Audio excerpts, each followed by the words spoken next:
청와대 춘추관 역사상 최초로 시작하는 라이브 방송 청와대 라이브 지금부터 시작하겠습니다. 박수가 너무 박수가 너무 장관이다.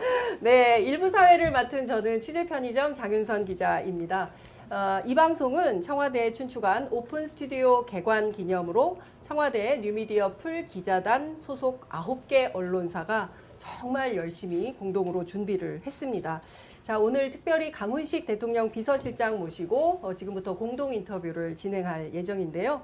강 실장과 함께 국민주권정부 1년 성과 그리고 국민들께서 너무너무 궁금해하시는 여러 가지 현안들, 특히 핵심 질문들만 저희 기자들이 모으고 또 고르고 골라서 여쭙고 또 답을 듣는 그런 시간을 갖고자 합니다. 자, 우선 제 옆에 일부 인터뷰 함께 진행하실 두 분의 기자 나와 계신데요. 한 분 한 분 소개해 올리도록 하겠습니다.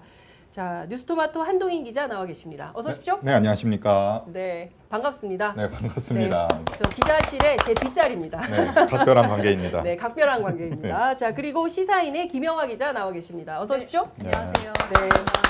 네, 여기서 뵈니까 더 빛나 보이십니다.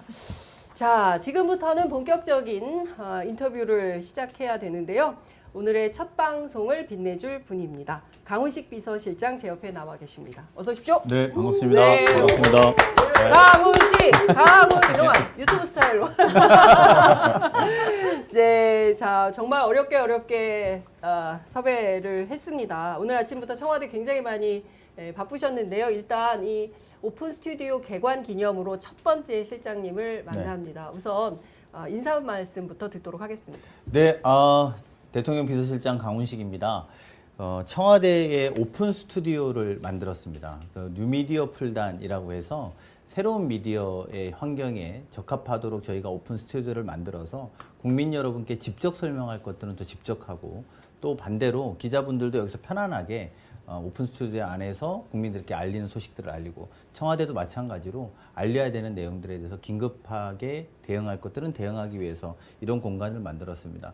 첫 번째 출연자로 제가 나오지 않으면 이 스튜디오를 운영하지 못한다고 우리 장윤선 기자님께서 강제적으로 압박하셔서 안 나올 수 없었고요. 그리고 저도 이번 기회에 뉴미디어 기자님들을 이렇게 뵙고 말씀을 좀 편안하게 나눌 수 있는 시간 됐으면 좋겠습니다. 고맙습니다. 네.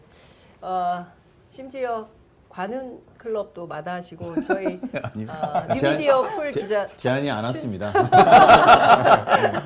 네, 저희들로서는 너무나 영광이고요. 그리고 오늘 정말 뜻깊은 자리가 되면 좋겠습니다. 대한민국에 뉴미디어 풀단이 생긴 것도 처음이고요. 그리고 또 춘추관 생긴 지 올해 36년인데 36년 만에 오픈 스튜디오라는 거를 처음 만들고 여기서 인터뷰도 또 처음 해보는 시간이다 싶습니다. 그럼에도 불구하고 저희들은 기자들이기 때문에 지금부터 애누리 없는 질문을 시작하도록 하겠습니다. 첫 번째는 뉴스토마토 한동인 기자가 준비했습니다. 지난 1년 대통령과 이제 가장 가까이 있던 사람이 이제 비서실장님일 텐데요. 국회에서 봤던 대통령과 지금 이제 청와대에서 본 대통령에 좀 차이가 있다면 어떤 점일지 좀 여쭙고 싶습니다. 대통령은 제가 여러 번 어디 방송 나가서도 말한 적이 있는데 늘 원래 처음부터 대통령이 준비된 사람처럼 일하고 계십니다. 그리고 실제로도 한결같이 대통령이 변하지 않고 일하고 있습니다. 근데 제가 우리 대통령의 놀라운 점을 느끼는 건 이 자리에서 처음 말씀드리는 것 중에 하나는 비서실장으로서 대통령을 가까이서 모시는 장점이 있는데요. 특히 정상회담 때 우리 대통령이 되게 두드러지는 걸 많이 느낍니다. 정상회담을 이렇게 저 같은 경우에는 비서실장이니까 소인수 회의도 하고 확대 정상회담도 들어가고 두 분 단독 회담을 제외하고 거의 모든 대통령끼리의 회담에 들어가는데 그럴 때 보면 정말 소위 선진국의 대통령들과 우리 대통령이 어깨를 나란히 한다는 걸 확인할 수 있습니다. 지금 비근한 예로 마크롱 대통령이 우리 대통령한테 묻는 것들 중에 뭐 이런 게 있었습니다. 에피소드 하나를 설명해 드리면 한국의 막걸리는 온라인으로 판매가 되는데 왜 와인은 판매가 안 되냐. 우리 와인도 판매가 될 수 있게 좀 해달라. 이런 요청을 이렇게 합니다. 근데 사실은 그 자리라는 것이 원고를 정해놓고 주고받고 하는 내용이 아니기 때문에 굉장히 당황스럽죠. 그럴 때 대통령께서 맞는 말이다. 그런데 한국의 막걸리를 술로 보면 안 된다. 한국의 막걸리는 한국인의 문화다. 네. 그 지역 거점마다 우리나라의 문화를 고유하게 지키기 위해서 만드는 제도이고 이 제도가 농민들과도 연결돼 있고 그렇기 때문에 우리가 지키는 것이지 술을 판매한다고 생각하면 안 된다. 뭐 이런 대화들을 주고받습니다. 그것뿐만 아닙니다. 뭐 사안에 대해서 선진국 대통령이 생각보다 굉장히 많이 학습한다라는 걸 느낄 수 있고요. 우리 대통령도 그 학습 능력과 그것을 풀어가는 능력에 대해서는 그 나라 대통령과 대화를 하면서 서로 대통령들끼리 아, 이 사람도 되게 실력 있는 사람이구나 이렇게 느끼게 되면요. 어떤 현상이 벌어지냐면 저희가 G7이나 그리고 G20이나 이렇게 국제의 여러 나라의 정상들이 모이는 자리에서 단독 회담의 요청들이 옵니다. 내가 지난번에 이야기해 보니까 이재명 대통령하고는 대화가 잘 됐어. 그러면 이제 또 봅시다. 그리고 그 다음에 뭘 좀 더 해봅시다. 그리고 이런 문제들을 같이 어떻게 풀어나가 봅시다라고 대화를 하게 됩니다. 비근한 예로 얼마 전에 우리가 G7에 갔지 않습니까? 네. 공개를 좀 이 자리를 빌어서 해드리면 네. 대통령 단독 회담을 다 소화하지 못했습니다.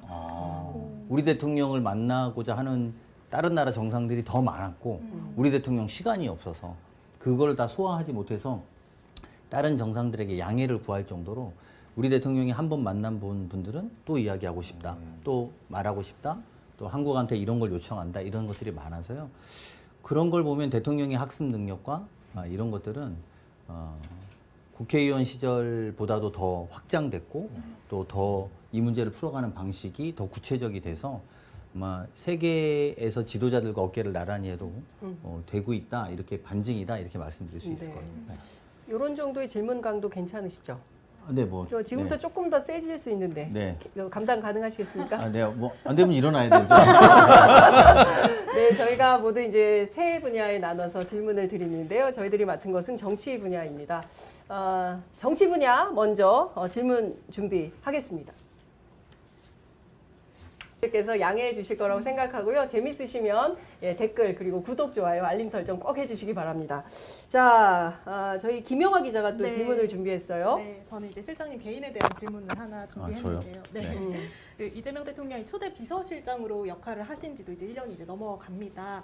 근데 다른 이제 비서실장들에 비해서 이번 정부에서 유독 비서실장의 존재감이 크다 이런 평가들도 나오는 것 같은데요. 저희가 또 최근에 그 시사인에서 웹조사를 진행했는데요. 이 향후 진보 세력을 이끌 리더를 묻는 질문에 이 진보층이라고 이제 응답자들이 이 강훈식 비서실장을 가장 적합한 인물로 뽑기도 했습니다. 이 결과에 대해서 좀 어떻게 보셨는지 궁금하고요. 또 이제 과거 정부 사례랑 비교해서 이 비서실장으로 좀 참고하고자 하는 그런 롤모델이 있는지 또 반대로 좀 경계하려고 하는 모습도 있는지 좀 여쭤보고 싶었습니다.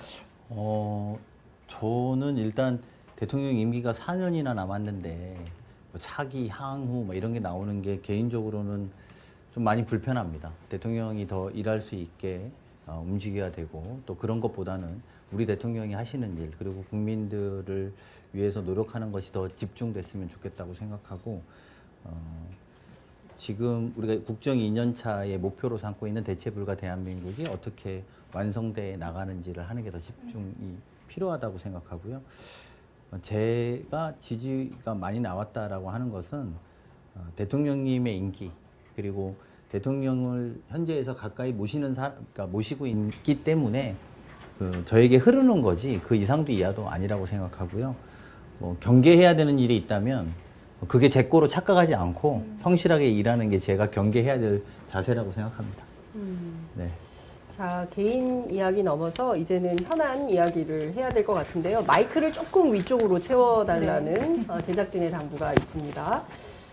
한동인 기자가 질문을 또 준비했어요. 네, 지금 현재 대한민국 최대 화두라고 하면 지금 단군 이래 보지 못한 규모의 투자입니다. 이제 3대 메가 프로젝트를 얘기하는 건데 새로운 황금 시대라는 얘기까지 현재 나오고 있는데 그럼에도 지난 1년이 비정상의 정상화 시기였기 때문에 앞으로의 개혁 과제도 좀 중요할 것 같습니다. 그래서 국민이 직접 효능감을 느낄 만한 작은 변화는 이제 대통령께서도 얘기하셨던 부분이니까 이런 부분 좀 어떻게 준비하고 계시는지 여쭙겠습니다. 그래서 저희가 이렇게 청와대에서 일하다 보면 마치 많이 개혁이 뭐 좀 안 되고 있는 거 아니냐 이런 질문들을 많이 받습니다. 근데 사실은 저희는 끊임없이 개혁을 위해서 노력하고 있고 또 이후에도 더 노력할 겁니다. 뭐 가령 예를 들면 계엄 선포 절차를 강화하거나 또 헌법에서 국민을 수호하는 군대로 바꿔야 되는 것을 만들기 위해서 이미 군개혁을 시작해서 진행하고 있고요. 자본시장 개혁해서 저희가 생산적 금융을 목표로 주주의 권리를 강화해서 사실은 주식이 뭐 많이 올랐다 이런 부분들도 뭐 말씀드릴 수 있다고 보고요.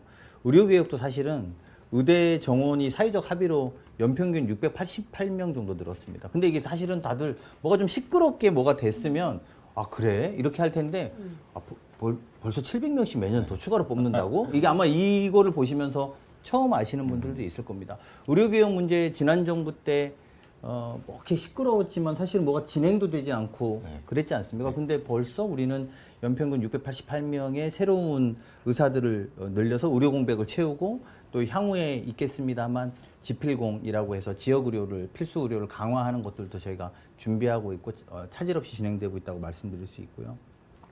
행정 분야도 많이 개혁하고 있습니다. 그래서 공무원의 승진 경로를 다양화하고 또 민간 우수 인재들을 채용할 수 있도록 저희가 준비하고 있고요. 노동개혁에 있어서도 노란봉투법부터 또 노동 현장에서 벌어지고 있는 산재와의 전쟁을 선포했고 또 이런 것을 예방하고 대통령이 연일 강조하고 계십니다. 그래서 이런 것들의 개혁들은 이미 또 이렇게 진행돼 왔고 앞으로도 더 많은 개혁 과제들이 테이블에 있는 만큼 저희가 더 정진해서 열심히 해나갈 것이라고 말씀드리겠습니다. 그러면 지금 1년 차라서 아직은 잘 모르겠는데 개혁의 효과가 뭔지라고 하시는 분들도 시간이 지나면 지날수록 느낄 수 있을 거라고 확신하고 일하고 있습니다. 네. 실장님 다음은 제가 좀 질문을 드리려고 하는데요. 사실 온 국민이 보기에 그 단군 이래에 듣도 보도 못한 숫자가 나온 겁니다. 4,755조의 투자. 그리고 처음에는 호남 반도체라고 생각했는데 권역별로 전국에 고르게 투자가 됩니다. 그런데 야권에서는 지역 차별이네, 불공정이네, 이제 이런 비판을 하고 있습니다. 무엇보다 상임위 배분 문제 때문에 국회 상황이 매우 안 좋은데요. 정부에서 수많은 입법들을 추진하려면 야권의 도움 없이는 또 어려운 점이 있습니다. 어떻게 좀 풀어가시겠습니까? 국민의힘하고 어떻게 잘 지내야 되는데 어떻게 생각하십니까? 아니 저희야 잘 지내려고 하죠, 당연히. 그리고 대통령께서도 아시겠습니다만 윤석열 대통령 시절에 우리 야당 대표인 이재명 대표를 만나는데 한 2년 몇 개월 걸리지 않았나요? 맞아요. 제 기억에 그랬던 것 같은데요. 지금 장동혁 대표 벌써 몇 번 봤는지 모를 정도로 여러 차례 뵙고 있고 저희는 늘 국회 협조를 구하는 입장입니다. 많은 것들이 사실은 뭐 우리가 오늘 반도체와 관련된 또는 지방 투자와 관련된 이야기는 좀 길게 나누기로 하더라도 국회와 관련된 문제들을 어떻게 푸느냐에 있어서 저희는 늘 성심성의껏 대할 거라고 생각합니다. 다만 한 가지, 이번에 대규모 투자는 국내에서 경쟁할 사안이 아닙니다. 여기 대규모 투자 중에 상당 부분은 해외에서 투자를 하겠다는 겁니다, 한국에. 한국에 해외에서 한국에 투자하겠다는 거고, 그건 어떤 결과냐? 한국과 일본 또는 뭐 중국, 말레이시아, 인도 등을 다 놓고 글로벌 기업들이 어디다가 투자를 할까? 근데 한국은 반도체를 만드는 SK와 삼성이 있는데 거기에서 어디다 투자를 할까의 기업의 의사결정이었다는 점입니다. 그건 되게 중요한 포인트입니다. 그래서 저는 이 문제가 그럼 우리가 여기서 정치적인 논란과 논쟁으로 소모적으로 시간을 보내게 된다면 외국인 투자자들이 야, 한국은 시끄러워서 안 되겠다. 투자 걷어가야겠다. 이렇게 말하기 쉬울 수 있는 상황이라는 것을 우리 정치권들도 잘 알고 있다고 생각합니다. 한미투자법과 관련해서도 되게 여러 가지 논쟁들은 있었습니다만 결국은 야당도 국익 앞에서 같이 겸허하게 그 법안을 통과시키고 기구를 만들었던 것처럼 이 사안도 조금 지금은 당장 발표되니까 아, 우리 동네에는 뭐가 없어? 왜 우리 동네 쪽으로는 좀 더 안 왔어? 이런 서운함이 있을 수 있겠지만 조금 시간을 가지고 보면 아 글로벌 기업들이 투자를 하는 금액이구나. 한국 기업이 물론 중심이 되어 있지만 그러면 이 투자가 우리가 이렇게 소모적으로 한다면 다른 나라로도 갈 수 있다는 소리구나. 이런 결정을 알게 되신다. 또 알고 계실 거라고 보는데요. 그런 것들이 좀 국민 여러분한테 확인이 되고 공유가 되면 정치인들도 국익 앞에는 다 대동단결해서 한마음 한뜻으로 목소리를 내주실 것이고 그러면 관련된 법이라든지 제도를 정비하는 데도 함께 속도를 내주실 거다 이렇게 믿고 있습니다. 네. 다음은 한동희 기자 준비한 질문이요. 또 지금 7월 맞아서 사실 6월 3일 지방선거가 이제 곧 있으면 한 달이 되는데 일단 누군가의 승패를 떠나서 서울시장 선거에서 확인됐던 자료로 좀 보여졌던 게 2030의 민심의 변화가 조금 있었던 것 같습니다. 그래서 실장님은 이 부분을 좀 어떻게 보시고 미래 세대를 설득하기 위해서 어떤 생각을 가지고 계신지 좀 궁금합니다. 이 방송 보시는 분들께 제가 사실은 요즘에 2030 청년 공부를 엄청 열심히 합니다. 네. 개인적으로. 왜냐하면 저희가 해야 될 일이라고 생각해서 그렇거든요.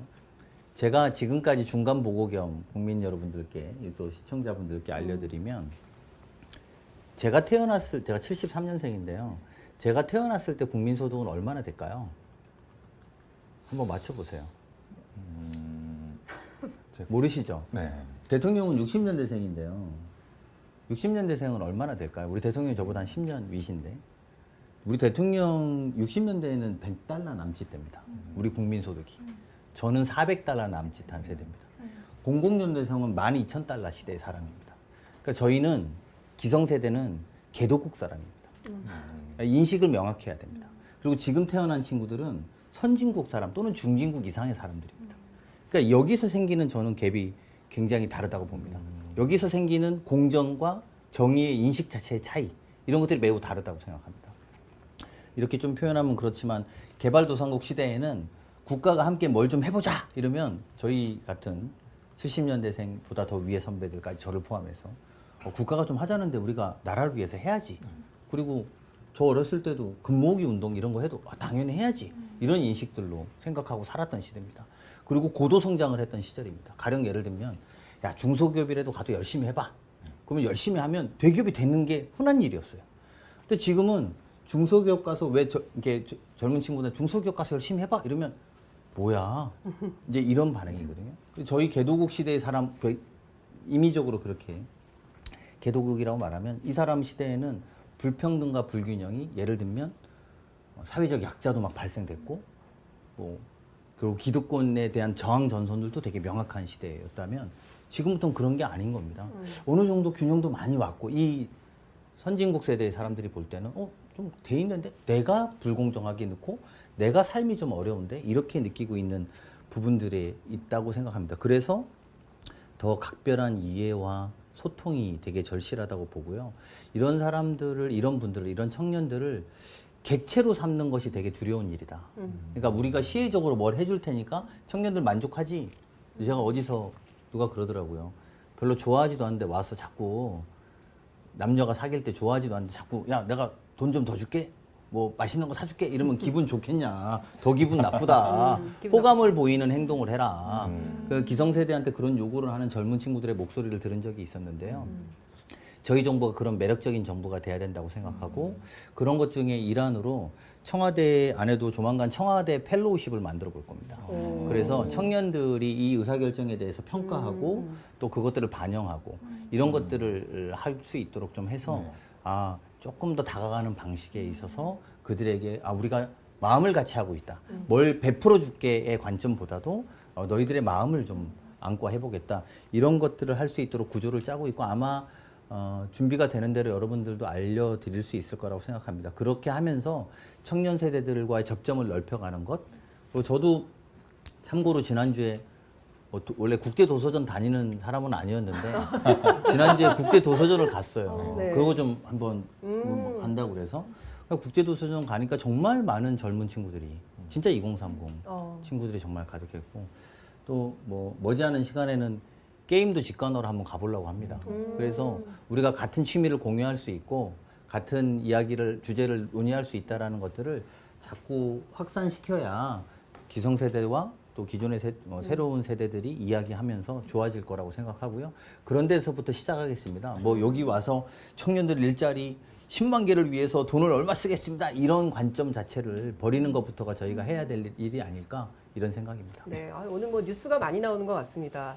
자, 그리고 우리 김영화 기자가 또 질문을 준비했어요. 실장님께서 청년 공부하고 있다 이렇게 얘기해 주셨는데 사실 지금 여권 내 분열 상황에 대한 우려와 또 지적들도 많은 것 같습니다. 그런 가운데 오늘 이재명 대통령과 문재인 전 대통령 이제 청와대 오찬이 진행됐는데 조금 전에 이제 정무수석이 이제 뭐 당내 단합이라든지 외연 확장 그런 뜻을 같이 했다라는 취지로 이제 설명을 하기도 했습니다. 그런데 어쨌든 배석을 하셨으니까 좀 같이 좀 보시면서 이 당내 갈등과 관련한 언급들에 있어서 좀 부연해 주실 만한 만한 내용들이 있었는지 궁금하고 현재 지금 지지층 간의 분열 상황, 또 당내 갈등 상황 이런 것 좀 어떻게 해결해야 된다고 보시는지 궁금합니다.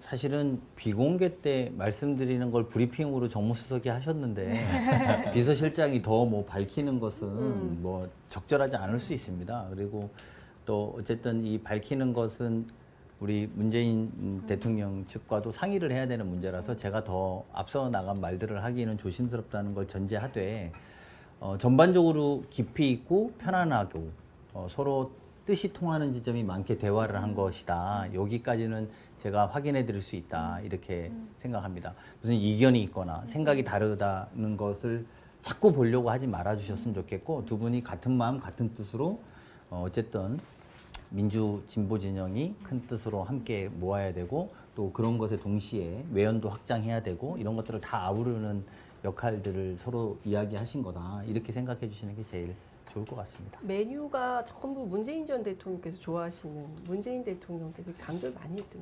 대통령, 그러니까 우리 대통령께서 네. 이재명 대통령께서 각별하게 모셔야 된다 이렇게 생각했고 네. 거기에 걸맞게 또 예우를 다해서 모셔는 마음으로 준비했습니다. 네. 네. 맛있었습니까? 저는 늘 말씀드리지만 대통령과 식사를 할 때는 뭘 먹었는지 기억이 잘 안 나요. 뭐 어디로 들어가는지도 모릅니다. 그냥 뭐 먹고 있는 거죠. 저도. 네, 그렇습니다. 네, 매우 궁금했습니다. 네. 자, 끝으로 제가 질문 하나만 드리고 간단하게 답변 받고 그리고 2부로 넘어가야 될 것 같습니다. 벌써 시간이 금방금방 지나가고 있어서요. 오늘 시간 좀 괜찮으시죠? 아닙니다. 대통령 곧 오실 거니까요. 아, 네. 네, 사실은 좀 제가 천천히 오시라고 아니요, 대통령이 이제 아까 문재인 대통령님 만나시고 지금 네. 또 다른 일정을 하시러 헬기를 타고 가셨어요. 근데 저도 원래 멤버였는데 같이 아. 모시고 가야 되는데 세상에. 제가 아까 대통령님한테 오늘 죄송합니다. 제가 오늘 요 이야. 방송을 네. 하기로 했다 그래서 뭐 갔다 와서 보자고 하고 가셨기 때문에 오시기 네. 전에 준비를 해놔야 아, 돼서 그렇구나. 네. 네, 알겠습니다. 빠르게 여쭙겠습니다. 그 물가 환율 때문에 특히 이제 2030 청년들이 많이 어렵다. 특히 30대 여성들이 뭐 가까운 여행이라도 가고 싶은데 달러가 너무 비싸져가지고 엄두가 안 난다. 이런 걱정합니다. 정부 대책이 좀 있을까요? 저희가 매일 아침마다 점검하는 게 물가, 환율, 주식시장, 기름 상황 그리고 그 물가도 제가 지난번에 한번 잠깐 뭐 공개를 했던 적이 있는 것 같기도 한데 전 품목을 쫙 나열해서 이번 달 상황, 다음 달 상황, 석 달 후 상황을 매일 놓고 물가가 여기 조금 인상될 것 같다. 그러면 왜 오르는지 그리고 그 오르는 거에 따른 대책은 무엇인지 이걸 다 점검하고 있습니다. 이게 비상경제 상황 점검회의에서 나오는 건데요. 사실은 저희가 그렇게 점검하고 물가를 인상되는 걸 누르고 눌러도 기본적으로 일어나고 있는 여러 가지 외부적 변수, 즉 중동 전쟁으로 인한 외부적 변수 그리고 석유류의 물가 인상들을 사실 물리적으로만 누르기는 쉽지 않습니다. 물론 석유 최고가 제도를 저희가 해서 누르고 그 누른 것이 조금 떨어지려고 하니까 이제 지금 전쟁이 일시적으로 중단됐기 때문에 떨어지려고 하니까 더 낮춰서 서민들과 중산층의 부담을 줄이고 있는 노력들을 하고 거기에 따른 점검들을 계속하고 있습니다. 심지어 물가가 100원 오르면 여기에 기름으로 오르는 금액은 왜 이게 100원이냐 33원이 아니라 이를테면 왜 100원이냐 이것까지 따져서 확인하자 이런 것까지 저희가 하고 있습니다. 그래서 물가가 오르는 기간이니까 올라도 되는 분위기에서 슬쩍 올리는 걸 찾아보려고 전 부처에서 그런 것들을 챙기고 있는 상황이고요. 아마 제가 그 OECD 엠바고 때문에 자세하게 말씀은 드릴 수 없습니다만 내일 OECD에서 한국 경제 보고서가 아마 나올 겁니다. 거기에 보면 국제사회 기준으로 한국이 얼마만큼 대응하고 있다라는 것을 아마 평가해 놨을 텐데요. 아마 한국 경제에 대해서는 잘하고 있다라는 평가가 주를 이룰 것으로 보입니다. 네. 근데 물론 또 그 중에서도 나쁜 것만 찾아서 쓰시는 분들도 계시지만 전체적으로는 긍정적인 보고가 있을 거라고 생각이 들고요. 오르고 있죠. 환율도 좀 더 잡아야 된다고 생각합니다. 그게 저희들의 의지의 범위를 벗어나는 것도 있습니다만 최대한 어려움들을 같이 극복하는 마음으로 노력하고 있다는 보고 말씀을 좀 드리겠습니다. 네. 왜 전혀 피곤하지 않으신 채 1년을 보내셨는지 오늘 활동하신 내용을 들어보니까 이해가 간다라는 생각이 좀 듭니다. 저희들 지금까지 정치 민생 중심으로 이야기를 나눠봤고요. 이어지는 2부에서는 외교안보를 비롯해서 사회 분야 주요 현안을 중심으로 강훈식 실장의 생각을 들어보도록 하겠습니다. 2부는 굿모닝 충청의 최영규 기자, 그리고 뉴스공장의 박형광 기자, 시민언론 민들레의 김성진 기자가 함께합니다. 여러분 잠시만요. 어디 가시지 마시고요. 그 사이에 구독, 좋아요, 알림 설정 눌러주시고 함께해 주시면 너무너무 감사하겠습니다. 잠시만요. 대한민국이 마주한 중요한 이슈, 정치, 경제, 사회, 우리 사회의 핵심 현안을 진단합니다. 논쟁을 넘어 정책을 논하고 해법을 제안하는 시간. 입법이 필요한 과제를 깊이 있게 분석하고 각 분야 전문가들의 다양한 시각으로 실현 가능한 정책 대안을 모색합니다. 뉴스핌의 새로운 시작, 새로운 무대. 이제 청와대에서 함께합니다. 뉴스핌 이슈 터미네이터 인 청와대.